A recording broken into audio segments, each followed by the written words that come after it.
What's up, everybody? We are live, coming to you live from beautiful and sunny today, Warsaw, I guess over this shoulder, Warsaw, Indiana. I've got some fancy new equipment. Santa was kind to me, so hopefully the audio is impeccable. I got to figure out what to do with some of these cords, but we've got a couple people jumping in already. We are trying something new. We're going to do a little bit of a new format. Instead of we'll still do our regular monthly Q&As, but we wanted to have the opportunity for some of our community to jump in and put their face on camera. And I see a couple people, Colin and Don and Paul. We're going to get to some of you. We're going to do a rapid fire. We've got a shot clock of sorts. So Matthew helped put together some pretty cool technology. And we're going to bring a couple of our own community in. We have up to 5 minutes. We will cut it exactly at 5 minutes. If we end up being faster than that, that's great. But we're going to go in the order. So if you guys are there, I think it'll allow 10 people in here at once. And Colin, you're going to be up first. Don, you're second. And we'll just kind of work our way through this list. So when you're on, say hello. If you want to leave some comments on the side, we'll probably have a rapid fire round at the end where we just take some comments. So if you're camera shy or don't want to put your face up there or just have a question, feel free to do that as well. And Paul says, good day, Caleb. Hello, Paul. So we are going to jump in without much else. I do have a couple of fun facts and things I've been learning this year that I'll be sharing, but this is less about me and more about the community. So on our first guy, Colin already bailed on us. So we are going to switch it up. And Don, you are going to be up. So Don, hopefully you're ready. We're going to add you in. What's going on, Don? Good morning. I've been selling on Amazon, eBay for 2.5, 3 years now. And primarily sourcing estate sales, auctions, built up a really large stockpile. And as I'm working through that, finding a lot of antiquarian books and getting more into the antiquarian stuff, and was wondering what tips can you give for sourcing at auctions like Sotheby's, that level, looking for getting into that level of antiquarian. Sure. So I am not the antiquarian expert. I am more of the scanner monkey philosophy, where you just scan barcodes and make data-based decisions. However, we have an expert. There's actually several experts I would refer you to. One is Steve Eisenstein. He's down in Florida, I believe. He runs a radio show. I think it's called Bucks on the Bookshelf, and I've been on his show a few times. He's a wonderful guy. He's got his own Facebook group as well, so check him out. Steve Eisenstein, Eisenstein, I believe. But check him out. I've actually had him on my channel on YouTube, and we did it's a little bit glitchy on the interview, but we did about an hour analysis of exactly those questions: what to look for, how to know if something's valuable, how to look up the value of first editions. Most of our booksellers, probably 95% of the booksellers in our community, are more concerned with barcode books, right? So current books, but there are definitely some gems. And if you enjoy that thrill of the hunt, oh man, there's one book that's collectible could make your year. So tell us a little bit more. Where are you sourcing these at estate sales primarily? Are you looking for old stuff that just kind of catches your eye, or how are you identifying what might be good? I'm in Napomo, California, San Luis Obispo County. We're roughly halfway between Los Angeles and San Francisco on the coast. And okay.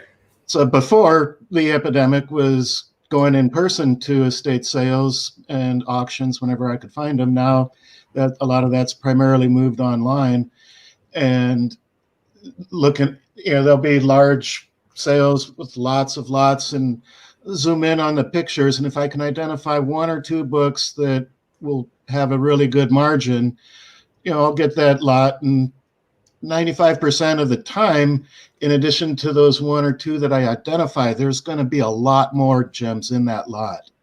Sure. Yeah. Good books tend to be a magnet for other good books. So is your question more on the research side, or more on, once you have it, what to do with it?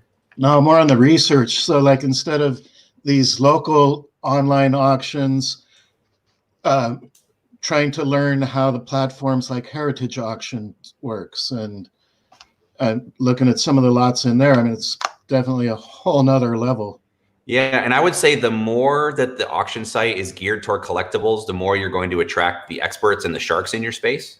So as you learn to compete and swim with those bigger fish, you're going to have to compete stronger. Like if you're in a local auction where they're probably not looking, you can find those gems and probably pay next to nothing relative to the value of the books. The more you work your way up, like if a collectible book was sold on eBay, certainly there's deals to be had, but you're going to be competing with a worldwide market that's also looking at those exact same books. So if you're just learning, I would actually maybe stay in some smaller ponds where the big sharks aren't swimming and make your mistakes on more inexpensive books. And if you develop that skill set, oh man, go to the bigger ones and see if you can compete. There's a lot of bubbles right now. You're seeing it in sports cards where we're seeing record prices on first edition baseball cards and basketball. It's unbelievable right now. There's just a lot of money that people don't mind just throwing into collectibles. So it's not uncommon. Steve Eisenstein even shared some stories as well about some books he would buy or see at trade shows where someone would pay 10 grand 1 year, and 2 years later it was selling for 20 grand. So there's certainly some bubbles, and you could do your research, but I wish I had better information. That's not my specialty. But Steve is your guy. Reach out, network in his community. There's a lot of collectible guys and gals out there. And then there's another guy in Florida, Max. I think it's Ruback, Ruback. He does some eBay selling on consignment for me, and I think he's trying to ramp that business up. He's in the Facebook groups as well, and I can get you his email if you want to reach out to me privately. So he's another good source. He used to work at a really nice bookstore and could help you out with some of those comments as well. Appreciate your input. Thank you. Cool. Thanks, Don. Wish I had more information for you. No, that's great. All right. Have a good one. Dude. Okay, Paul, you are up. I'm going to reset our shot clock. 5 minutes. Where are you from, and what can I help you with today? From Melbourne in Australia, but I'm right now in Utah. But quick questions for you. Sure. So we just started last month, and we've got about 1,500 books. We do FBM mainly, but the challenge is, do we need to get a repricer, and what's the best one? Sure. So you've got about 1,500 books. Are you continually sourcing more and ramping that up? Yeah, so we would probably get 20 or 30 a day. Okay. Yeah, so you're going to get, or you're sourcing 20 or 30 a day, or you're selling 20 or 30 a day? We're only selling like 5 a day. Okay. But we can list about 20 or 30 a day. Okay, so you'll start ramping up nicely. At some point pretty soon, probably at those sell-through rates, maybe about 3,000 books, you'll be selling 15 to 20 a day. So you'll probably be at what I call equilibrium, where you're listing 20 and selling 20, and so net you're roughly staying the same in your business. In general, for merchant fulfilled, I don't know what your average sales rank is or some of those things, but in general, you should be selling a minimum of 1% of your inventory every day. So if you have 1,500 units in inventory, a good, healthy target to shoot for. Again, if you have a lot of collectible long tail books, maybe it's not realistic, but you should be targeting about 15 sales a day and maybe even closer to 20. So if you're only at 5, then you may have some repricing difficulties. Yeah. Okay. So yeah, go ahead. A best one that you recommend that I should start on? Reprice It is kind of a decent one that most booksellers get started with. It's pretty inexpensive. I think they have plans starting at $9.95 a month. They are a little bit dated in their look and feel. I don't think they've really added any upgrades in the last several years, but it's one that's pretty good. Any repricer, no matter what, is going to have some issues. There's limitations in the data we can get from Amazon. So it's less of an issue if you're fulfilled by merchant, because you get to see the lowest 15 prices from Amazon. So you can easily say, look, I only want to compete against sellers in the same condition as me. FBA sellers have a lot of weaknesses because we only get to see the used buy box and maybe the lowest prime, maybe the lowest 2 prime, depending on how many books are listed. So you're actually going to do pretty well compared to FBA sellers when it comes to repricing. So I would check out Reprice It. I've heard good things. I tried them out. Aura, AURA. I think it's goaura.com is their website, but you can just look up Aura repricing. I like their team. I've been impressed by what I've seen. When I tried it, it wasn't really geared for books, but I think they've come back around. So if any of the Aura team is watching and would love to do a demo, I'd love to show it. AccelerList has a repricer as well. I think it's called Profit Reprice. That may be a good option as well. Anything is certainly going to help. Amazon's got a free repricer. I don't believe it goes up in price. It's only going to reprice down. So there's some limitations there, but you could use that for free. Regardless of which one you pick, make sure you test it. Because if you mess it up, you're gonna sell books at a loss, or you'll have your price too high and you won't sell it. The way to check if it's working is talk to other sellers. So the benchmark for you is going to be roughly 1% a day, and that maybe can get up to 1.5 to 2%, but let's just call it 1%. So as your inventory scales, you need to be selling 1% a day, or in your case, about 15 books a day times 7 days in the week gets you to about roughly just over 100 books. So you should be selling 100 a week. If you're not, you need to price more aggressively.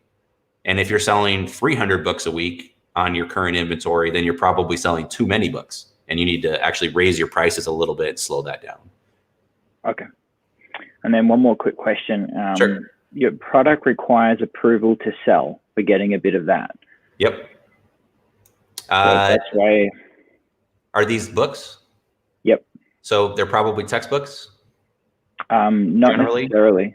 Okay. So there's a handful of books that are restricted. And unfortunately, those are whether the publisher got them restricted or sometimes Amazon kicks books off the platform. But in general, the publishers are restricting it probably because there's known counterfeits of those books in circulation. And unfortunately, as newer sellers, there's really no way to get approved.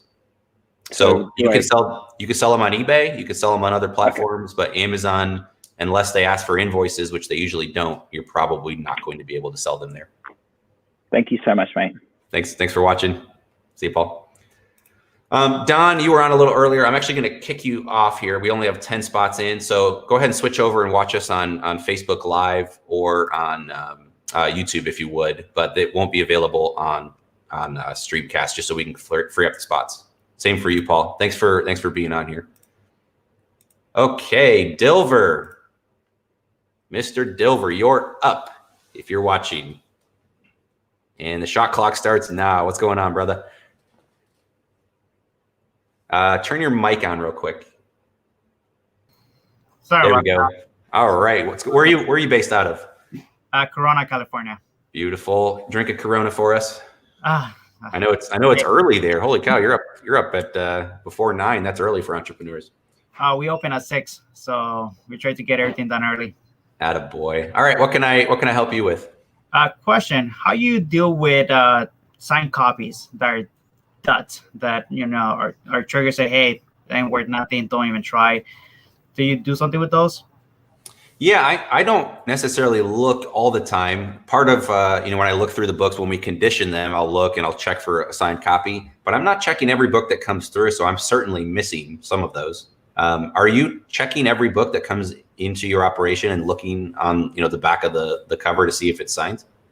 No, it's just those that we cache. Sometimes we have to look for the ISBN, and while looking at it, we see there's signed copy, but it's not anything. So not every book that's signed is worth more, and you're probably not going to get any extra value on Amazon. So Amazon, the way that the buy box gets featured, it's pretty much the lowest prime offer. Merchant fulfilled is primarily price-based. And when you list books on Amazon in the collectible category, it pretty much gets overlooked. It doesn't really show up in the search features. Buyers hardly ever find them. And really the only time I've heard of collectible working on Amazon is when you get the high pricing errors and it's the only way to list a book, and then customers will find you because no one can list it in any condition except collectible.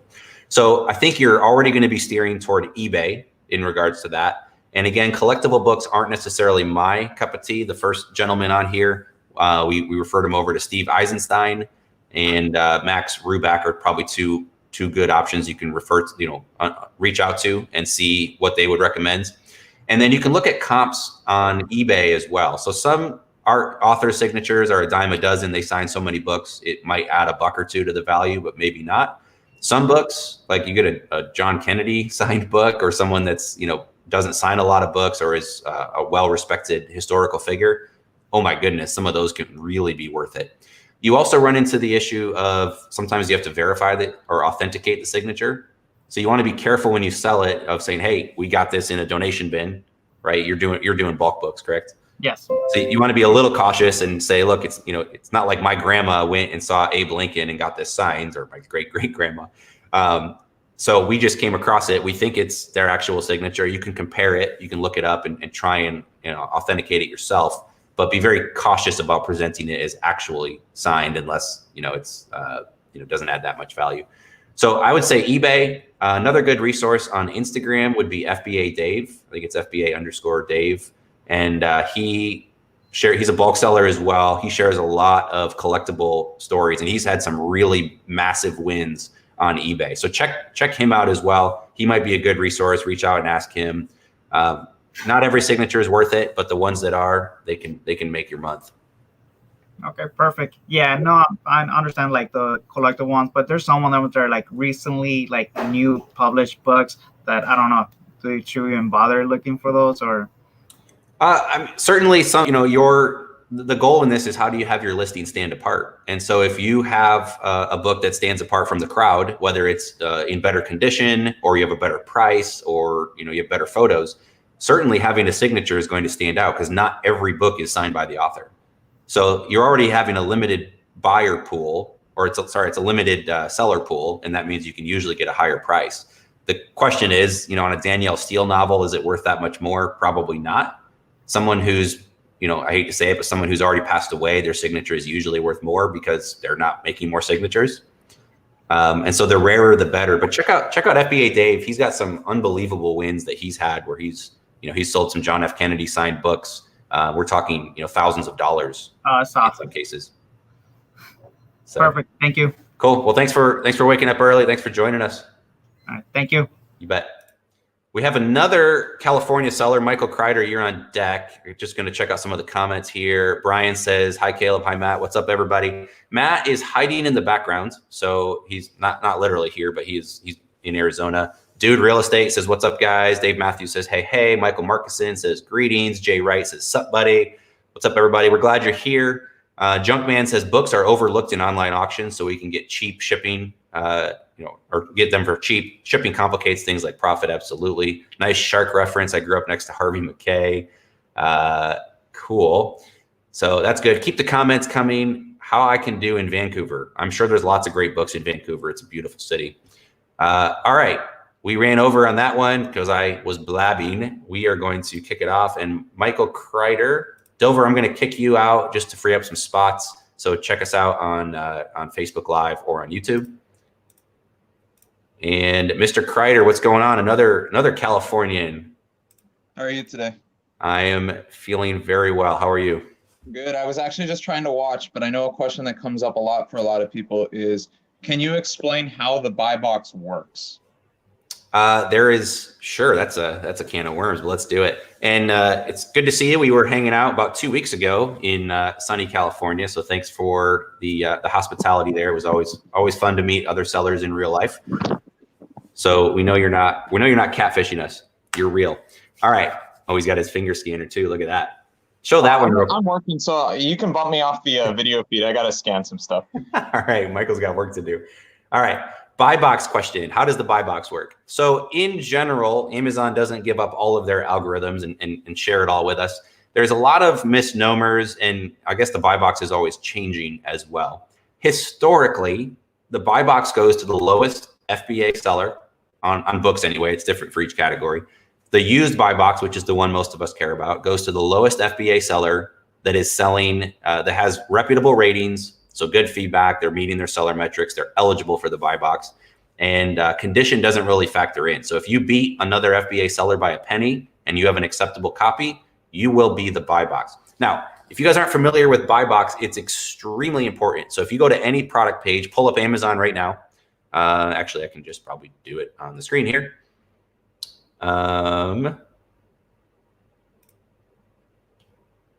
Let us go to share my screen. And there we go. Okay. So if you go to any page on Amazon, and let's just look at, I think I was looking up different books in our collection. So here we go. Here's a book. So when you see the listings, you'll see there's 15 used offers. I've got the Keep extension. We can see what it sells for. You can see hardcover, paperback, used, and new. So you can see all the prices here. What Amazon is saying is there is a used offer at $18.99 However, there is also, this is the used buy box. And so this is usually the lowest FBA seller if there is one on the listing. And Amazon says this is the one we recommend. And so it's estimated that as many as half of all sales on Amazon come through the buy box, which is huge. And it means that being Prime does have its advantage. So instead of a merchant fulfilled offer at $18.99 plus shipping, the buy box is going to, and in this case, I don't believe there's actually any Prime sellers on this listing. Prime free delivery, free shipping, free shipping. So Amazon used to give you a product page. Now they're hiding it over on the side, and they're really limiting the seller name. They're kind of minimizing that. They show you the ratings, but they're really focusing on price. Amazon wants everything to be based on price. But if you were just to come in here and say, yep, I trust Amazon, I'm going to buy this book, you're going to get an acceptable copy by this seller. And this is the buy box. It's the featured offer. So why does that matter? Well, most of the sales on Amazon come through the buy box, or roughly half. So if you are a Prime seller, you can get that. And if you are the lowest priced Prime seller with good feedback, that is going to be your spot. That's what people fight for. Now, Amazon will suppress or hide that if you are ridiculous. So if you're pricing that book that's $30 right now at $100, sometimes you'll get the buy box. Usually it will be hidden. There's some debate on whether or not the buy box changes based on location. We have not seen that necessarily in books. Maybe they're starting to change it. I will say we're starting to see a few more merchant fulfilled sellers in the buy box, which we never really saw before unless there was no Prime sellers. So Amazon is starting to change it. And I believe in the UK, there is no buy box. Amazon does not feature the Prime sellers nearly as much, or not at all. I believe that may have changed. And I think that's because the UK said that's not really fair to feature one seller and try and get a buyer to pay more for a book just because it's in your featured window. And so they're a little more progressive than the US is there as it relates to pricing. So what does that mean in the US? Right now, being Prime usually lets you get some sort of a Prime bump, and being the lowest price Prime helps significantly regardless of where you're located. What does that mean in the future? Well, it's very tenuous. If Amazon changes that algorithm, maybe Prime won't have as much of a benefit as it does today. So, Michael, any follow-up questions as we wrap up on the shot clock here? No. I mean, I see the question creep up a lot. I've got a pretty good understanding of it, but I know that there's always some gray area to it. It's kind of evolving, and then there's a little bit of misinformation out there about it too. So just clearing that up, I think, helps a lot of people. Perfect. Well, thanks for jumping in, and have fun scanning today. Yeah, thanks. All right, see ya. Okay, we're going to reset the shot clock, and we're going to bounce to the next guest, which is accurately named Cyber Monkey. So we'll see who this is. Cyber Monkey, are you there? Actually, hey, all right. How's it going? Good, man. Good. I was just getting on to get some information, but I'll just switched over to FBA, which is interesting. I am finding more time to source, and I happen to live in a metropolitan area that I know a lot of people that do bulk buying. Mm-hmm. And I'll tell you, just interestingly enough, for people that are listening, trying to get rid of duds, I have put out, I'd say in the last 2 weekends in a row, about maybe 1,200 to 1,500 duds, including kids' books. Okay. And both weekends in 2 days have about 5 to 600 books. That's a pretty good percentage of what I had. Yep. And so I'm actually ramping it up next month to shoot for 5 to 10,000 books and see if I can sell them like that. But my a question in regards to what your would be, do you think that pictures I'm still doing some merchant fulfilled, and I have a hypothesis that pictures set yourself apart. I don't think it helps with an algorithm, but you're often not getting the buy box. So I have spent the time, and in my 700 books, I actually have a picture for every single one of them. and my stats say I sell more, or I sell as many over 1 million rankings as I do under 100,000. Okay. Do you have more books, the same percentage of books over 1 million, or the same number of books over 1 million? I'd say my percentage is about the same of Okay. books. And I also have found that since you're not going to win the buy box, I have found that you don't even have to price it at the lowest price point, unless you do want to show up on the first page, though. Mm-hmm. So unless there's pennies and pennies and pennies, if it's, a few dollars jump, I have noticed that, and I'm just, I guess, wondering if you had too, because it takes a lot of time to post pictures to everybody. Yes, it does. Yep. So, and it's not doing 6, but I just did 1, man, and I'm not sure. I'm new to this. I'm only this is my 3rd month, but every month I've doubled sales. So, awesome. Your thoughts on? All right. So the question is, does having a photo on your listing on Amazon specifically help with sales? The answer is probably yes. Did you just see I just shared my screen and showed the buy box, how that shows up on the Amazon page. So you can see Amazon just changed this. So a couple months before you were even selling, you could click on show used offers and it would bring you to a second page and you'd see all the offers listed out in order of price. Amazon says price is the most important. They want to be the cheapest vendor because then people keep coming back to Amazon and get hooked. The other things that matter are your seller name. Does it sound legit, right? Versus, if you got like Tim's Books or, Cherry Creek Books or whatever you want to call it versus like, Tim's Mismatched Adventurous Finds or something. Someone might trust a name that sounds more legitimate or they want to help a small seller. Your feedback rating matters. The condition of the book matters, but generally price matters the most. So the question is, does your photo help stand out? Absolutely. The question is, on the old product pages, you could see that photo. There's a little thumbnail photo that showed up right next to the picture, and your eyes would naturally be drawn to that photo. And I would say, absolutely, your sales are going to increase if you include a photo. The question is, at what cost? So how long does it take to add that photo to your listing? Times right now, you got, a couple hundred books. Once you start ramping up and do 10 to 20 to 50,000 books, is it worth that extra time to add the photo versus the extra sales that you're getting? I don't have the answer. You should totally get some data as you go. You should have a control sample. You should list 1,000 books with the photo and time yourself. How long does it take to do? Track those books somehow. You can use the tracking spreadsheet, find a way to code something into your SKU, and then list 1,000 books without a photo. Ideally, roughly the same condition, quality, average sales rank, et cetera. Try and have as equal buckets as possible and track that sell-through rate and how much time you saved. So then look at your average sale price of the photo group. I'm guessing it'll be a little higher. The question is it substantially higher enough to make it worth it? And does it offset that time that it took you to do it?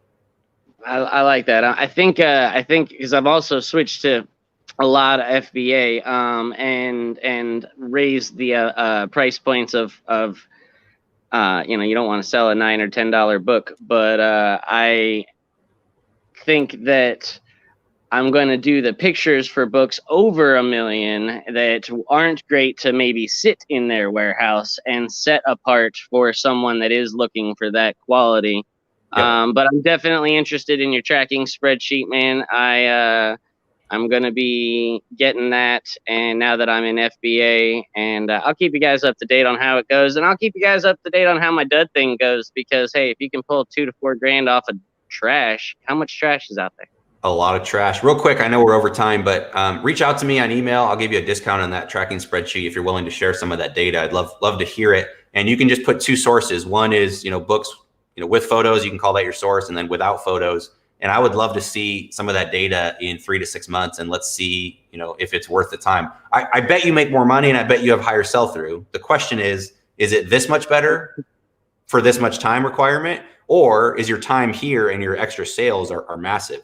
And that'll be the answer. It's like the same choices between FBA. What's more valuable, the fees that you're saving by doing FBM or the time and storage that you have for it? Exactly. Well, thanks for jumping on, and that's a good question, and let us know the results.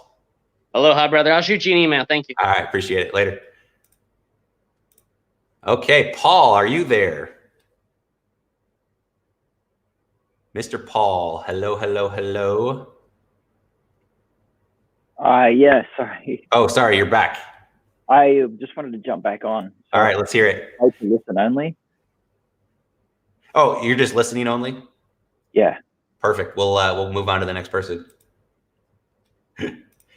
Okay, Stephanie. Hello, good morning. Hi, good morning. How are you? Good. Let's put the shot clock up. All right, what kind of questions do you have today? So I just started in August and have been doing, I wasn't doing well until I got buy box eligible. And I have I hang around like 600 in active inventory. I do this part-time. I've got littles at home, but I'm in a super populated area. And so everywhere I go, there's always at least like one or two other scanners there. And so I just feel like I'm having a hard time ramping up just a little bit more. And then I'd be a little happier with what I'm taking home. So I just wondering if you had any tips for how to source in a competitive environment. Yeah. Do you know where you want to be? So you got about 600 books in inventory. I think if I could hang out and maintain like 1,000, I think I'd be pretty happy with that. Okay, so that's within reach. You've been going since August, so about 5.5, 6 months. Mm-hmm. Okay, and where are you primarily sourcing right now? Mostly like thrift stores or like thrift and resales. Mm-hmm. Okay, so do you like going to garage sales? Do you like going off the beaten path? Yeah, I'll do estate sales, and I haven't really done any garage sales, but I will do estate sales. Okay, obviously, I don't know where you live, but garage sale season, it probably kicks off more in the spring and summer anyway. Mm-hmm. So, all right, this is a great question. So you're going around, and the town I'm in now is where I got started in books. It's they only have 2 thrift stores, and one of them is not very big at all. So for me, I started having to make trips, and so I would map out, and I know people are way better at this than I am, but you can map out and say, hey, I'm willing to drive a 100-mile loop or a 60-mile loop. And then you start mapping out every small town around you. And the trick to find more books is just go where others won't. That's so true. I know you said you have littles. Maybe that's harder for you to throw them in the back of a minivan and drive around. Mm-hmm. Yeah. But if you're willing to start doing that, you can develop a northern route and go 50, 60 miles north and hit a loop and grab lunch and keep the kids entertained. You could then have an east route and a south route and a west route and start to do that and hit those every 4 to 6 weeks. Okay. And that'll then just give you uncharted territory where maybe people in your town are only hitting the same thrifts, and you can start branching out further. That's a good idea. Okay, I hadn't thought about that because I'm in a huge city, and I go to probably all the places I guess everybody else is going. So. Yep. Okay. The other way to do it, so I always talk about going upstream. So the challenge when you're just going to thrift stores is everybody with a smartphone can be your competition. Right? They can be going to the same stores and, they can use the seller app. Scout IQ is pretty inexpensive. Like people can be out there and competing if they have a smartphone, which is, 98% of Americans. Mm-hmm. So how do you go where they're not going? Well, a couple of things. One, if you like to talk to people and want to try and get backroom access, Avery Martin or Romer the Romer always talks about that. Talk to a manager, see if you can get, backroom access to get the books before they come out on the shelves. Okay. If they say no and you're unable to get in or that's just a really uncomfortable conversation, how do you get books before your neighbors are donating them to the Goodwill or the other thrift stores? So that can be Nextdoor is like a community app. You can use Facebook in your community. You can use Craigslist. Just put some posts out and say, hey, I am trying to build a business to help my family and pull the small business card. Okay. And I'm offering free haul away for books. And we've done that, especially if you're in a big market. Yeah. When people see that, they're going, oh, well, I was going to clean them out anyway. Now I have an excuse because Stephanie's going to show up and just pick them off my front porch. Perfect. So if you can get books before they go to the thrift store, so upstream. So normally books go from homes to a library or a thrift store, and then they go out on the shelves or sold to bulk sellers. If you can get those books before they go to the thrift, you're going to get better books. There's very little competition for it, and you should be able to ramp up pretty quickly. Okay. Those are good ideas. Thanks so much.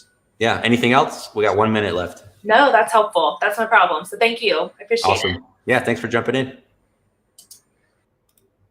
Okay. Anybody else? I'm going to remove that. We'll go look at some questions. I don't have anybody else in the kitty at this point, but we got about 20 minutes or so that will continue. So as we have other people, we got one more right here. Mark, you're up next. Anybody else that wants to jump in? We're taking questions. 5-minute shot clock. We will see what kind of questions we can ask. and we'll get to some of your questions. So if you have them on YouTube or Facebook, go ahead and comment as well, and we'll say hello. So Paul says he has one more question. We'll get you on shortly. Mark, you're up next. Hey, morning, Mark. how you doing, Caleb? Hey, are you going to work out for us? Not today. Dude, I love it. You got the whiteboard. You got the workout equipment. This garage is just something else. We're trying to put it together right now, and I'm a solo man right now. My wife and my son are upstairs, so hopefully that's awesome. It'll get done.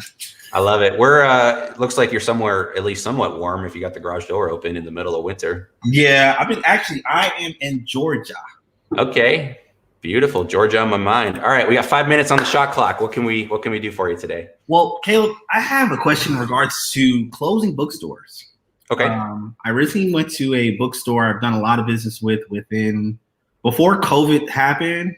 Was doing pretty well, and after COVID, him and I met roughly May, June, and he announced that he was closing the store in October. He has not closed the store yet, but he gave me roughly, I would say, 1,000 books for free, textbooks for free. He has a textbook store. Now I want backroom access. I want to buy a lot of his equipment within the stores, dollies, computers, and remaining inventory in the store. What's a good approach just to bridge the gap between the store owner, because it's a tough time. He's closing the store, but want to understand like an approach just to give him a certain dollar amount so that there's not any pushback. And just an FYI, he sells to a publisher, his books to a publisher, so there's a commission on top of what they're paying him for the book. So just wanted to get your guidance on that one. He sells his books to a publisher? Yes. Like he wrote the books, or he's selling his excess inventory? He's selling his inventory. So I'm guessing his business model, he was actually getting the books on credit somewhat, him and his business partner. I'm not sure. Okay. But I've asked him if I could just scan everything and I'll give him a price on, what I think, will be worth it. But he has, I guess he's selling it. I can't remember the company right now. It's missing me, but he's selling it to a company and they're giving him a commission on top of it. Okay, it's probably one of the wholesalers, especially if it's textbook. So it might be Nebraska, MBS, or Nebraska, correct. Nebraska, okay, probably Nebraska. So they'll give like a 20. Well, it depends, but probably like a 15 to 20% commission on top. Now, is this a college bookstore or just like a local community bookstore? It's a college bookstore, and it's independent. So this guy runs it, right? Correct. Okay, so he's already a little advanced. When you're buying out bookstores in general, it can actually be we're kind of at odds as online sellers. Bookstores, physical bookstores, especially older school ones, kind of hate Amazon and hate online because in their mind that killed them, right? Right. And what happened is they were not willing to make the change and do some of it online and help their store. There's a guy local to us. I need to have him on, but he runs Fables Books just in northern Indiana here. He runs a pretty good section of his business online, and he helps the community and has a physical bookstore. He's done a great job of balancing that. But in general, we had a big store in Fort Wayne go out of business, and I was in there back when I was getting started, scanning his books at it. Everything was like 80% off, 90% off, and he was complaining and griping the whole time how Amazon ran him out of business. And I'm sitting there, oh yeah, that's really sad as I'm scanning his books, trying to go flip them on Amazon. Right. So if you understand where the owner's coming from, that'll help you when it comes to negotiating. Okay. And if he's closing the business, try and put yourself in his shoes. He's probably ran it for a while, so be respectful. It's sad for him.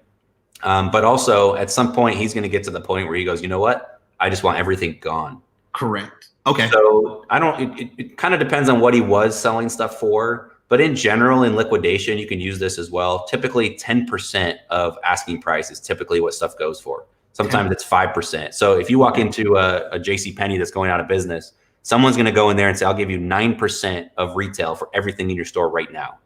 That's kind of the normal way that closeouts happen. A lot of times they'll do staggered sales. So they'll run for a week, everything's half off, and the next week it's 75% off, and the next week it's 90%.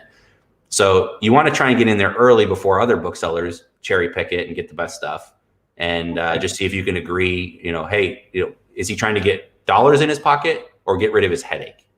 And try and understand that. Because he has a partner, he's really trying to, it's between dollars and paying his partner. Okay. Property right now that he's in, it has a lien against it. So what I offer him, I have cash in hand. Yep. I could take off everything off your hand. And he doesn't want to do it, and mainly because right now it's textbook season. So Right. he's got a lot of merchant fulfill. And I've explained to him that the post office being behind and you're running Amazon, just from my opinion, they're really going to destroy your ratings because people aren't going to receive their books, and then, they're going to cancel, and then you're going to be losing out on money anyway. Yeah, I mean, he'll do okay, but there's certainly higher returns on textbooks and some of the slowdown issues. Yeah, money talks. So just trying to figure out, try and get him to give the first price, like what's it all worth, and then talk him down from there. But really just understand what he wants. Does he want his headache gone? Does he need cash to pay his partner or the loans or liens? And, willing buyer, willing seller, see if you can work out a fair price. Awesome. Appreciate it, Caleb. Thanks, everyone. Yeah, thanks. All right, Paul, we're not going to give you a full 5 minutes, but we'll let you back in real quick. What do you got? I appreciate it. Thank you so much. Best approach to get to a library or through to libraries and real estate agents if they're good resources?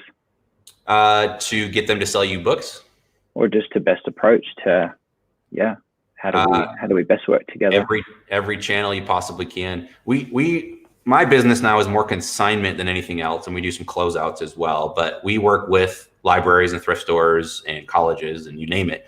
So it's a matter of getting in there. And step one is getting heard. It's making noise. So can you email them, call them, use LinkedIn, talk to their friends? You just got to get them to answer an email and at least get the conversation started. And once you have the conversation started, then it's exactly like what Paul and I were talking about. What's important to that individual or that entity? Are they trying to make money? Do they have a headache of too many books? What problem do they have that you can help solve? But step one is just getting in front of them, because anybody can toss an email and a lot of times they're just going to delete it. So find a way to get them to start engaging in conversation, mail them a letter, show up in person, make a phone call, do things that others won't, and then figure out where you can add value. And hopefully you can get some books or relationships or networking or whatnot out of that. Yeah. Fantastic. That was good. Cool. All right. Thanks. Kyle. Hey, man. How are you? Hey, good. Where are you calling from? I'm outside of Chicago. Chicago. All right. Chicago. What can we help you with today? Hey, so this is just my quick question. So I just started maybe 4 or 5 months ago, and there isn't actually a lot of good sources around me. So I moved online trying to get some closeouts from various online stores. And you know what? It's been very difficult to turn them and make any money. Obviously, because the items are ranked very well, there's a lot of competition. Are these books or other products? Yeah, books. No, it's all, I would say newer releases. So, you can get them for $1.50, which is great, but I sold probably 100 of them and not even probably made $75. Okay. Just because I sell them for Are you cherry picking these, or are you buying them in lots? I'm buying them in the smallest lots I can. Some of them are 5, some are 10, some are 1. It just depends on what they have left. Yep. So yeah, I mean, is there really much money to be made in buying newer releases or closeouts? Yeah, there can. Are these like remainder type? Yeah, they got the publishers like pushing out. Yeah, the problem is there's so much competition on those. Right. So new books, especially fiction, maintain their value for just a second, right? It's a couple months, sometimes 6 months, sometimes a year. A lot of times they just drop out. The reason is people read them and they don't necessarily want to keep them on their shelf, right? So they're going to read the newest fiction book that came out and they're going to go, I don't need it anymore. And they're either going to resell it or they're going to toss it into Goodwill and another reseller is going to grab it. And so the market drops out on fiction because they print, hundreds of thousands, if not millions of copies, depending on who the author is. And the market just gets flooded and the amount of time you can make money on it is very limited. Yeah. So can you run a business doing that? Absolutely. But one of the things in any inventory or any flipping business, you make money when you buy, not when you sell. So the potential on a closeout book is maybe you're going to make $2 or $3 best case. And, certainly if you can get your buy cost down to 25 cents, 50 cents, the ROI looks really good, but the profit for that touch is pretty low. Yeah, so the best category I've seen so far for what I've dealt with has been some different cookbooks. Yep. They've probably been the best. Everything else, I've stopped now doing the fiction and stuff like that. It's been just tough. It's been tough. So if you're finding success down that rabbit trail, keep going further down that rabbit trail and see what pops up. So if you like cookbooks, start to just ask questions. Where else can I find cheap cookbooks? Maybe it's Facebook. Facebook Marketplace is now encouraging people to ship all over. So can you find cookbooks specifically, or textbooks or whatever, but can you find cookbooks on Facebook Marketplace and offer, a fair asking price that it's going to sell for 20 or 30, and you can get it for 2 or 3 plus shipping? Start looking at that. Start looking at eBay. If, again, just stick with cookbooks. Go down that rabbit trail until it doesn't go anywhere else. Can you find cheap books on other marketplaces? Mercari, Poshmark, I don't know if there's books on those necessarily. eBay, certainly, and then put them back where the eyeballs are on Amazon. Okay. So, and then the more you get into it, you'll know, hey, Amish cookbooks are really good. Betty Crocker, old ones, you'll start to develop an eye for which of those books you'll start to just know, oh, that's a $30 book. That's a $10 book. That's worthless. Right. So become that expert, and until you exhaust that category, and then find another sub niche of books and see where that takes you. Okay, awesome. Thank you very much for your help. I really appreciate it. Yeah, you bet. Take care. Be good. Ethan. Hey, how are you, Caleb? I'm wonderful. Where are you calling in from? I'm calling in from the Philadelphia area in Pennsylvania on this morning/afternoon. Beautiful. City of brotherly love. Yep. All right. What can we do for you today? So as you know, I've been using your excellent software eFlip to get into book arbitrage. Okay. This is relatively new for me. I've had some mixed success. Some books that I buy, they sell relatively quickly. The price remains stable. But I was actually just finishing up some repricing right now, and I've noticed that some books that look excellent, there's only maybe 3 FBA offers, buy it for $5, seems to be selling at $35. All of a sudden now it's just been inundated with maybe 10 new FBA offers, and I'm not even on the front page. I'm wondering 2 things. Number one, if you have any strategies to avoid this predicament. And number 2, if I'm in here thinking strategy, do I want to hold that book on the late first page? I know generally the recommendation is first 5 offerings. Do I hold it late on the first page, or try and just get something? Yeah, those are 2 really good questions. So let's tackle the first one first. Obviously, let's not do the first one second. So the first question is, how do you buy better books or books to have less of a chance of tanking? I would say in general, if you're able to, try and buy more expensive books.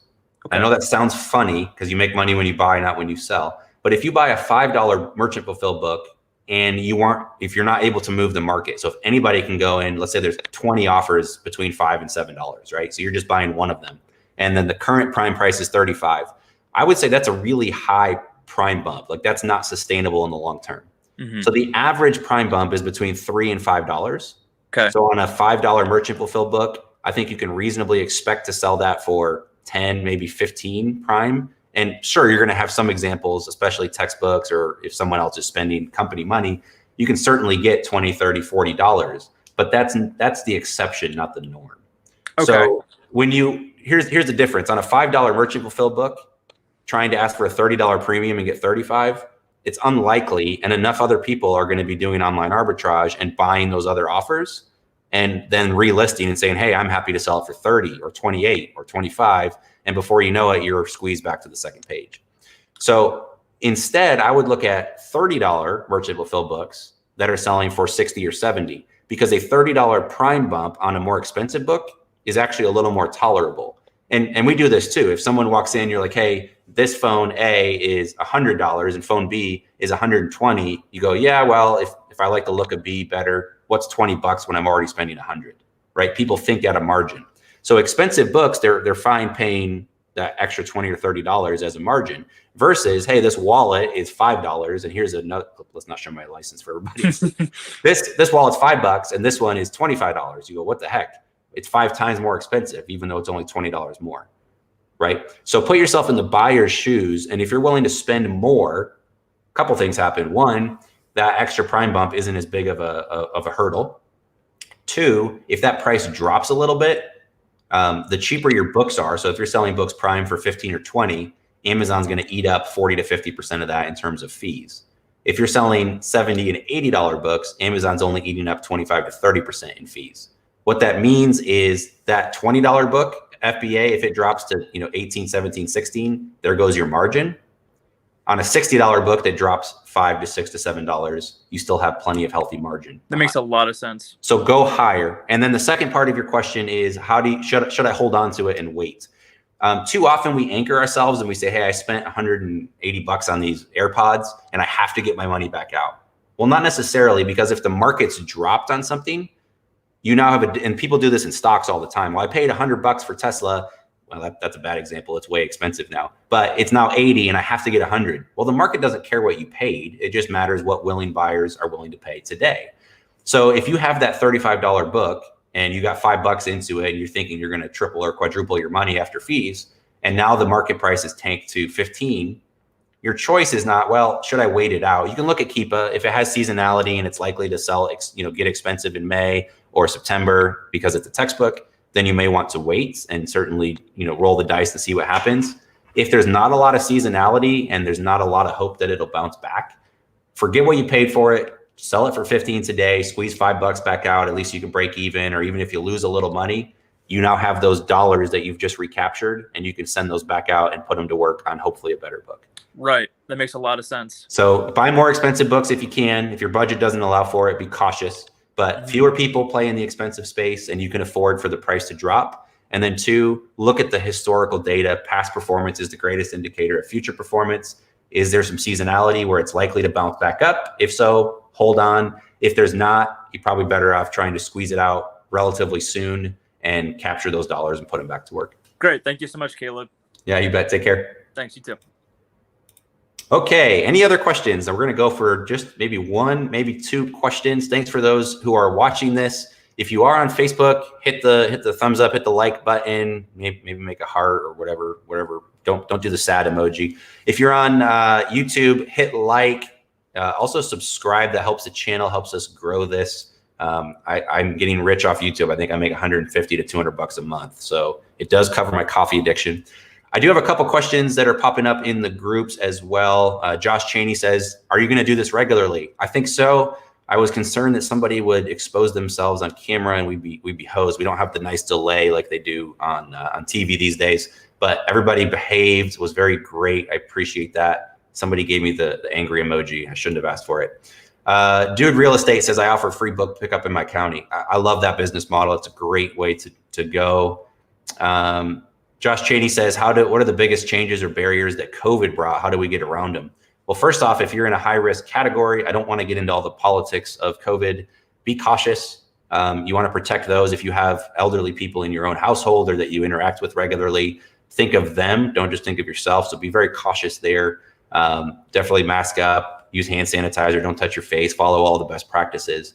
But if you are in a high risk category or you regularly interact with high risk categories, you might need to rethink what you're doing. If you can get out and about, do that for sure. I also really like the book pickup concept where you can pick up stuff on the front porch. That begs the question, does the virus live on surfaces? And there's not a lot of clear answers out there, but let them sit for a couple days in your garage if you want, wash your hands, and then go back out as well.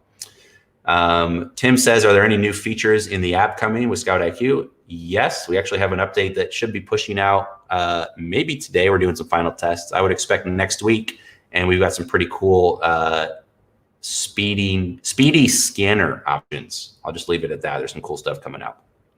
All right, Reed just jumped in. Reed, we're going to throw you up. What's going on? Hey, how's it going? It's going great. Let me get the shot clock going. And what can we help you out with in 5 minutes or less? Well, so I started back in February and dabbled a little bit in February, March, then COVID hit. And then I hit the road for close to 5 months on a coast-to-coast trip, just randomly going to different places. Nice. And that worked out really well for me, other than, some of the COVID stuff. But and so I developed a good process, learned a lot through my ventures and travels and whatnot. But I'm trying to get as much information as I can. And, all the words I seen with the posts that I read was feed the beast, which I did. Yep. So I didn't look at anything until I got back. And feeding the beast is great, but it can bite you too. Wait. You didn't look at your sales any day at all? You never pulled up the seller app? No, I was. Dude, on you the- have unbelievable restraint. I think I'm refreshing my screen at least 47 times a day. Yeah, I mean, honestly, I was just so focused on finding books and just sending and sending and sending, and that's. Okay. And it took me a month to kind of catch up on all my Amazon data. I got my cousin that wrote some code for me to kind of extrapolate some of the data from Amazon. Anyways, so I got all these books in there, and then I'm looking at my data, and then I see I got slapped with $1,000 storage fee, which was kind of surprising.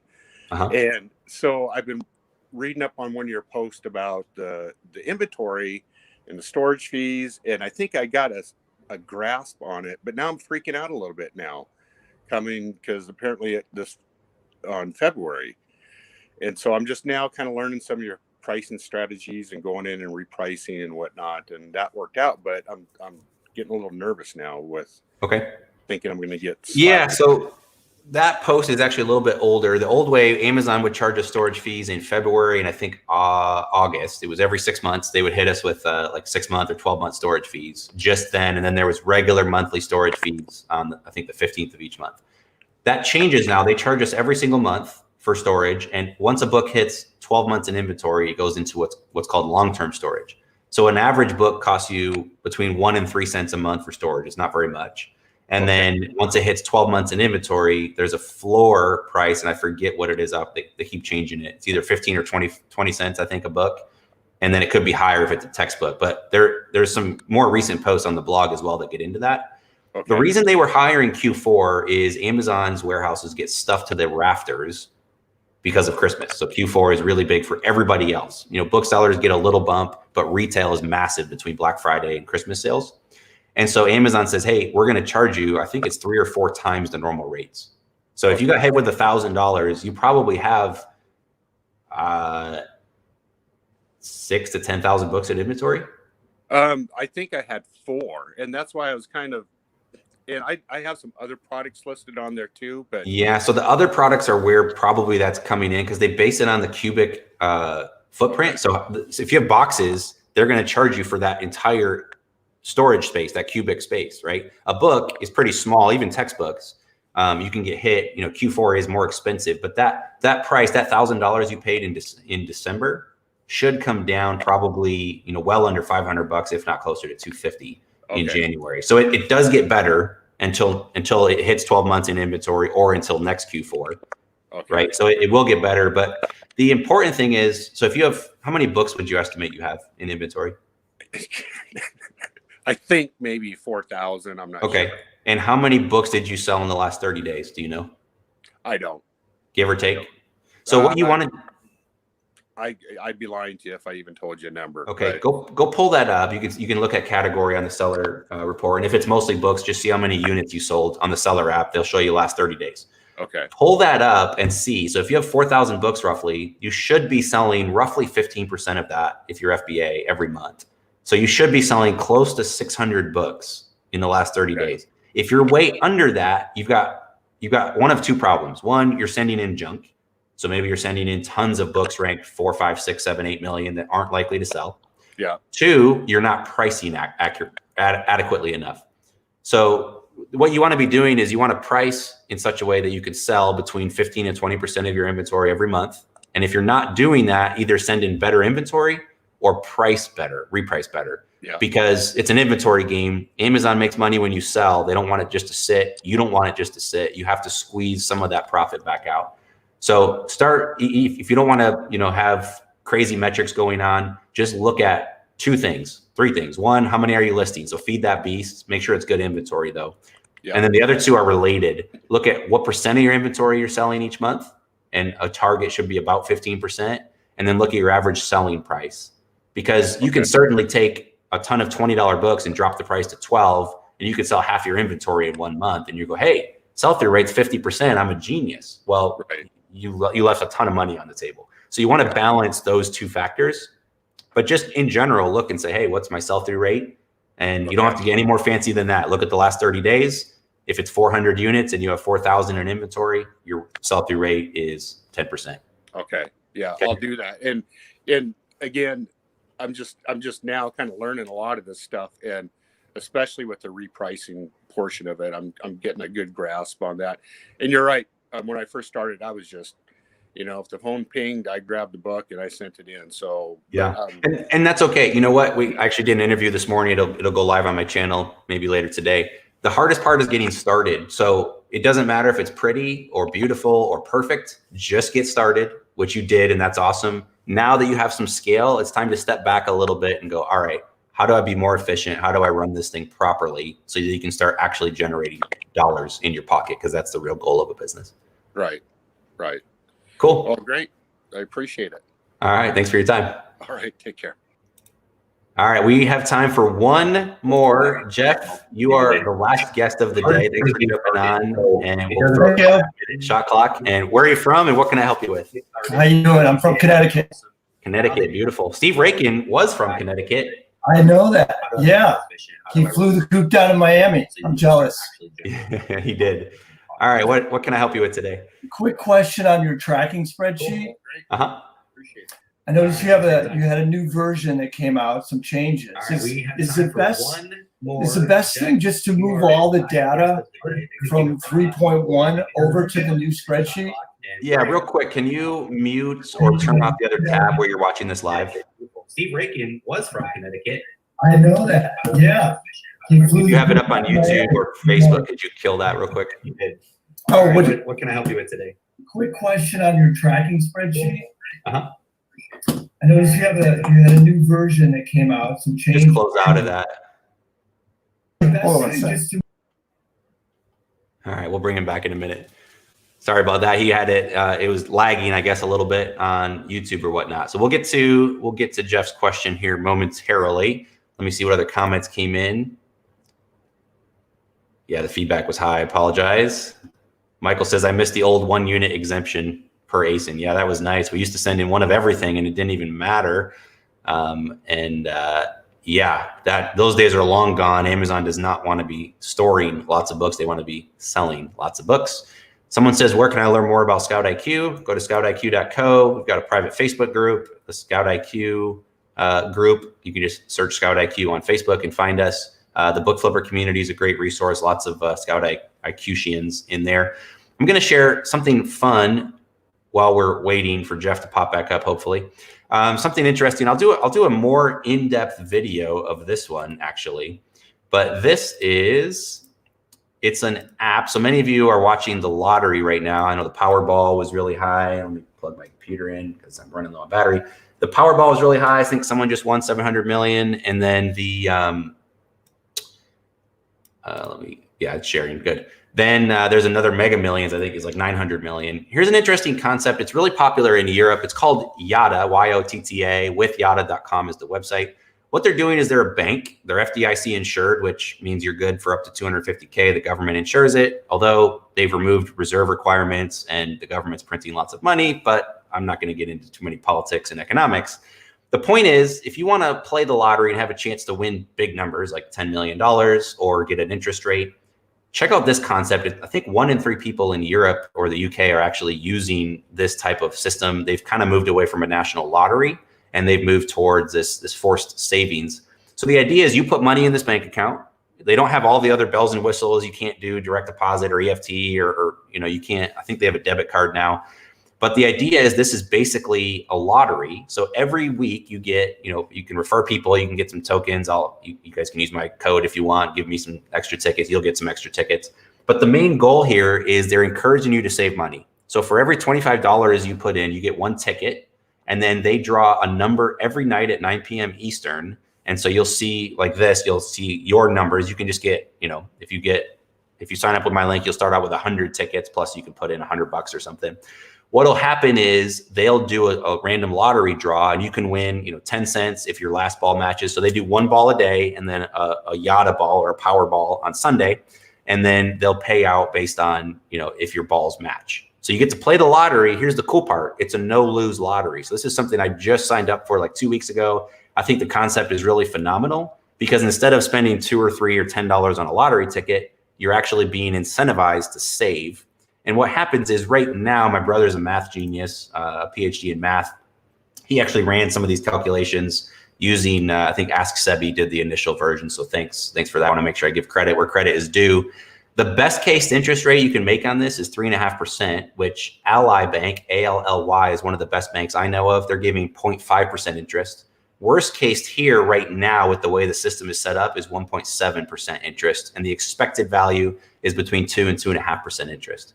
So even if you don't win a huge prize, I think they're giving away a Tesla and some other things, your expected interest rate is going to be somewhere in the ballpark of 2 to 2.5%. So check it out, Yada. When you click Get Started, you can make an email and password. For the invite code, just type in the book flipper. I think all caps. I don't think it matters. Just the book flipper. You'll get an extra 100 tokens. And if you end up winning anything, give me a thumbs up, give me a shout. But it's really cool concept. I think you're going to see a lot more banks do this. So it's a no-lose lottery. You can't lose money. All you're going to get is rewards, which is basically like a glorified interest rate. So check that out. And hopefully Jeff is back with us. Maybe. All right, Jeff disappeared. We're going to do one more. Megan Hill, also a Chicagoan. We're going to throw her in here as well. Megan, are you there? And do you have one final question for everybody before we sign off for the day? Megan, Colin, are you there? I think we're striking out at the end of the day. All right, 10 more seconds, Megan. Megan or Colin, are you there? Hello, hello, hello. Unmute yourself if so. All right, I think you're just kicking the tires. That's all right. All right, well, hopefully you guys like the format. Comment below. Let us know, did you like that format? Was it fun? Was it cool to see just random questions pop up? Did you enjoy seeing other faces other than mine or Matt's? And if you'd like us to do it again, let us know. We plan on doing this regularly. I think it's kind of a fun crowd-funded way to ask questions and just interact with the community. So it's Friday. Hopefully you're all out there being safe and enjoying life, and enjoy your weekend. Go find some books, post some of your results, post some good finds that you had. And as always, if you have questions, you can drop them in the Facebook group. You can drop them here below on YouTube, and we will get to those. We like to answer those a couple times a week. So as Reezy says, if you ain't flipping, you slipping. But I hope you all have a great weekend, and we'll see you again real soon. Bye.